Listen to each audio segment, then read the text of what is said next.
வணக்கம். திலீப் குமார் அவர்கள் எழுதிய கானல் சிறுகதை. மெல்ல மெல்ல அந்த அறையின் புழுக்கத்தையும் அங்கு திடீரென்று படிந்துவிட்ட நிசப்தத்தையும் அவர்கள் உணரத் துவங்கினார்கள். அறையின் மூலையில் எரிந்து கொண்டிருந்த நீல நிற சிறிய விளக்கின் மங்கிய ஒளியில் அவர்கள் கரிய நிழல்கள் போல உறைந்து கிடந்தார்கள். அவர்களது நிர்வாணமான சிவந்த உடல்கள் ஒரு வகையில் பிணங்கள் போன்றும் தோன்றின. அதிருப்தியால் வதங்கிய மனங்களுடன் அவர்கள் கிடந்தார்கள். உடல்களிலிருந்து வீசிய வேர்வையின் நெடியும் படுக்கையில் படிந்திருந்த லேசான ஈரமும் பொறுக்க முடியாததாக இருந்தது. என்றாலும் அங்கு நிலவிய மௌனம் கலைக்கப்படாமல் இருப்பதையே அவர்கள் விரும்பினார்கள். ஏமாற்றத்தின் கொந்தளிப்பு மிகுந்த வெறுமையை அந்த அறையின் இருளிலும் நிசப்தத்திலும் கரைத்துவிட முயன்றார்கள் போலும். அவள் கால்கள் ஒன்றின் மேல் மற்றது கிடக்க உத்திரத்தை வெறித்தபடி நேராக கிடந்தாள். மூச்சு விடும்போது அவளது மார்பகங்கள் சீராய் மெல்ல அசைந்ததை தவிர சலனமற்று கிடந்தாள். இவன் பக்கவாட்டில் சாய்ந்து முகத்தை அவளது தோள்களில் புதைத்தபடி இருந்தான். அந்நிலையிலிருந்தே இவன் அவளை பார்த்து கொண்டிருந்தான். அவள் படுத்திருந்த விதமும் அவளது அதிருப்தியுற்ற நிர்வாணமும் இவன் மனத்தை தொட்டது. அவள் கண்கள் பனித்திருந்தன என்றும் இவனுக்கு பட்டது. இந்த இடத்தின் தனிமை அவர்களுக்கு மதியம்தான் உறுதியாயிற்று. இவன் அவளிடம் அதை தெரிவித்தபோது எவ்வித தயக்கமுமின்றி ஒப்புக்கொண்டாள்.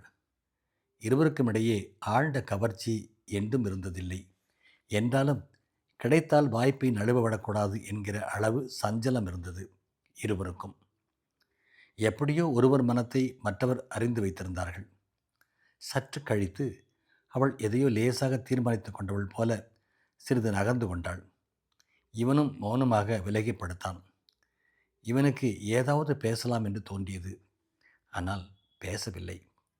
பேசுவதா அல்லது பேசாமல் இருப்பதா? அச்சந்தர்ப்பத்தில் எது உச்சிதம் என்று இவனால் நிச்சயிக்க முடியவில்லை. அவள் என்ன நினைத்து கொண்டிருப்பாள் என்று இவன் நினைத்து பார்த்தான். குழப்பமாக இருந்தது. இவனுக்கு முன்பாகவே அவள் இந்த இடத்தை வந்து அடைந்திருந்தாள். இவன் கதவை தட்டிய போது தளர்த்தி கட்டிய கேசத்துடன் வெளிர் நீல நிற புடவையில் பவுடர் மணக்க இவன் முன் தோன்றினாள். இவன் உள்ளே வந்ததும் கதவை தாளிட்டு விட்டு இவனை பார்த்து கண்களில் அர்த்தம் துடைக்க முகம் மலரச் சிரித்தாள். அவள் உடல் முழுவதிலுமிருந்து ஒரு வினோத ஆவல் வெளியிட்டது போல தோன்றியது. அவளது விழிகளின் கருமணிகளில் படர்ந்திருந்த பளபளப்பு நிலவின் விரக ஒளி போல தாக்கியது. அவர்கள் ஒன்றும் பேசாமல் இறுக தழுவிக்கொண்டார்கள். இவன் அவளது தலையை வருடியபடி அவளது நெற்றியில் முத்தமிட்டான். அவள் ஒரு அழகிய விலங்கைப் போல இவனது கைகளில் தகித்து உருகினாள். சிறு குழந்தைகள் போல அலங்கோலமாக உடைகளை களைந்து கொண்டே படுக்கையை அடைந்தார்கள். அவள் ஒரு உலர்ந்த மரத்துண்டை போல கிடந்தாள். இவன் அவளையே உற்று பார்த்து கொண்டிருந்தான். அவளே முதலில் பேசினாள். நாம் எழுந்து கொள்வோம், நேரமாகிவிட்டது என்று நினைக்கிறேன். தொடர்ந்து விளக்கை போடலாமா என்று கேட்டாள். இவன் வேண்டாம் என்று பதில் சொன்னான். பின் மெல்ல இருவரும் எழுந்து கொண்டார்கள். இவன் அவளை பார்த்தான். அவளது அழகிய உடல் ஓர் அற்புத சிற்பம் போல தோன்றியது.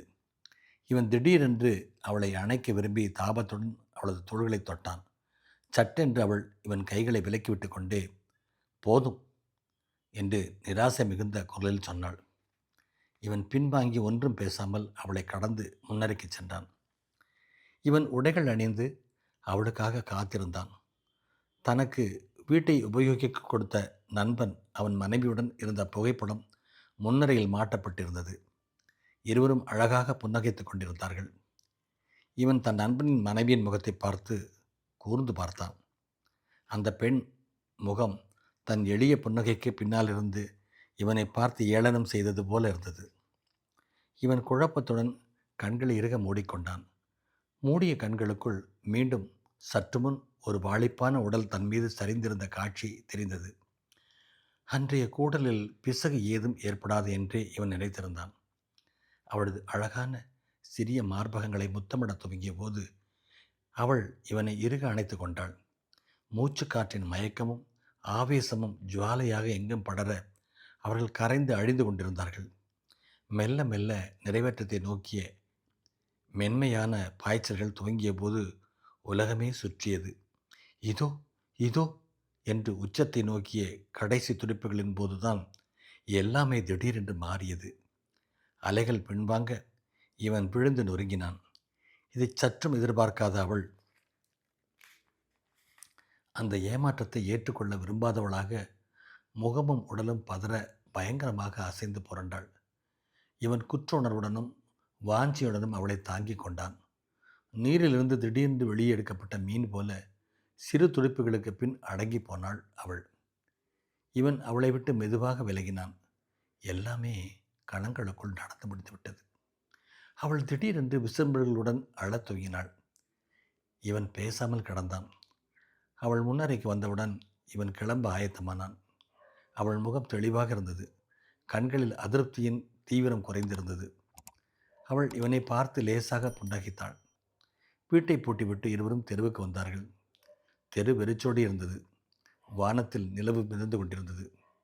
இருவரும் பஸ் நிறுத்தத்தை நோக்கி மெல்ல நடந்தார்கள்.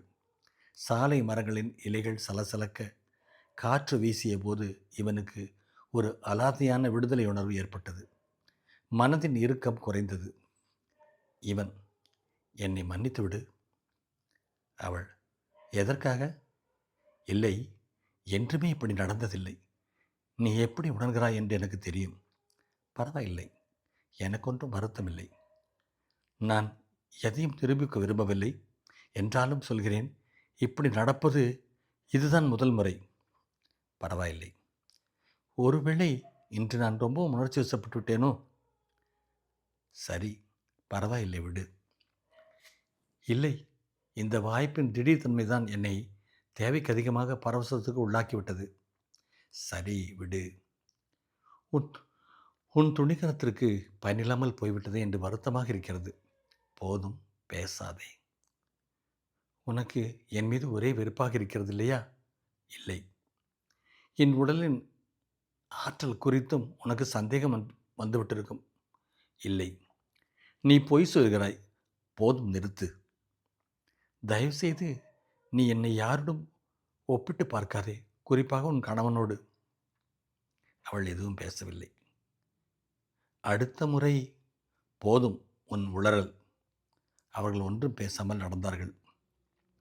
பஸ் நிறுத்தம் இருந்த பெரிய சாலையை அடைய இன்னும் சில நிமிடங்கள் நடக்க வேண்டியிருந்தது. இவன் வானத்தை பார்த்தபடி நடந்து வந்தான்.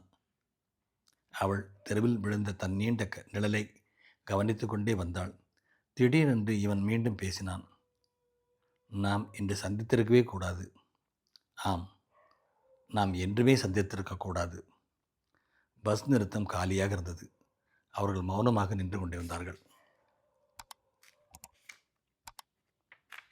நிறைவு பெற்றது.